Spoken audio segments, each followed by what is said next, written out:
जनसुराज पदयात्रा से लोगों के दिलों में जगह बना रहे प्रशांत किशोर लगातार राजनेताओं पर हमलावर रहते हैं।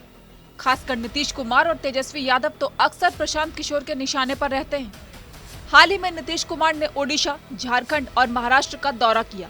इस दौरान उन्होंने ओडिशा के सीएम नवीन पटनायक, झारखंड के सीएम हेमंत सोरेन, मुंबई के पूर्व सीएम उद्धव ठाकरे और एनसीपी प्रमुख शरद पवार से मुलाकात की।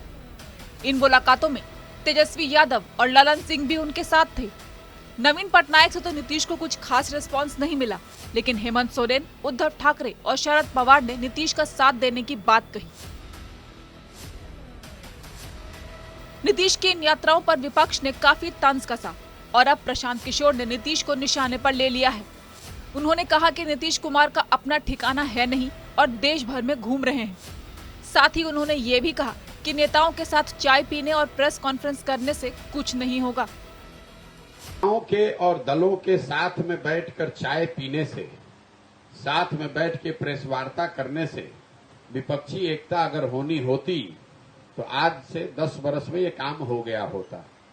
नेताओं के आपस में मिलने से विपक्षी एकता नहीं हो सकती है। मैं उस क्षेत्र में करीब 8-10 साल तक सक्रिय तौर पर मैंने काम किया है।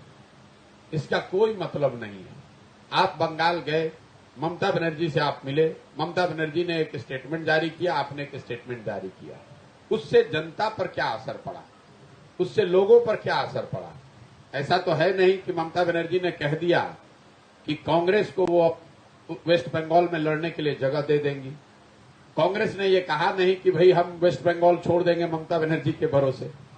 तो नीतीश कुमार जो विपक्षी एकता की बात कर रहे हैं, तो कम से कम बिहार का ही फॉर्मूला जारी कर दे कि बिहार में जदयू कितना सीट लड़ेगा, कांग्रेस कितनी सीट लड़ेगी और आरजेडी और उनके अन्य जो 4 सहयोगी दल हैं जो अभी सरकार में हैं, मांझी जी कितना सीट लड़ेंगे और सीपीआई, सीपीआईएम और सीपीआईएमएल कितने सीट लड़ेंगे। बिहार का ये फॉर्मूला अगर आप जारी कर दीजिए, उसके बाद दूसरे राज्य में जाइएगा तो कोई आपको गंभीरता से लेगा। देखिए, विपक्षी एकता में होता ये है कि हर आदमी ये कहता है कि मैं अपनी ताकत पे लड़ूंगा, दूसरे को कहता है कि आप आपस में मिल जाइए।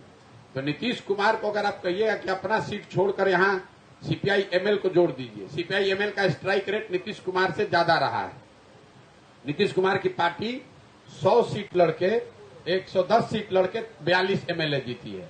सीपीआईएमएल 17 लड़के 12 जीता है। उस हिसाब से सीपीआईएमएल को ज्यादा एमपी में सीट मिलना चाहिए, तो नीतीश कुमार अपना सीट छोड़ देंगे। विपक्षी एकता के लिए जाकर बात तब बनेगी ना जब आप में खुद सेक्रीफाइस करने की क्षमता हो। तो यहां पर तेजस्वी यादव क्या कह रहे हैं कि ये हम लोगों के लिए छोड़ दीजिए।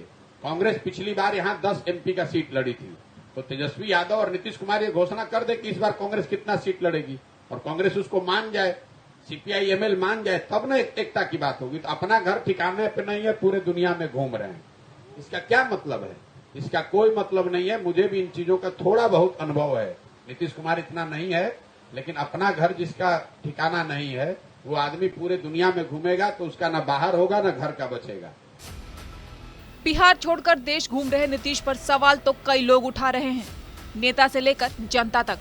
लेकिन पीके ने तो अपने बयान से नीतीश कुमार की बोलती बंद करने का ही इंतजाम कर दिया।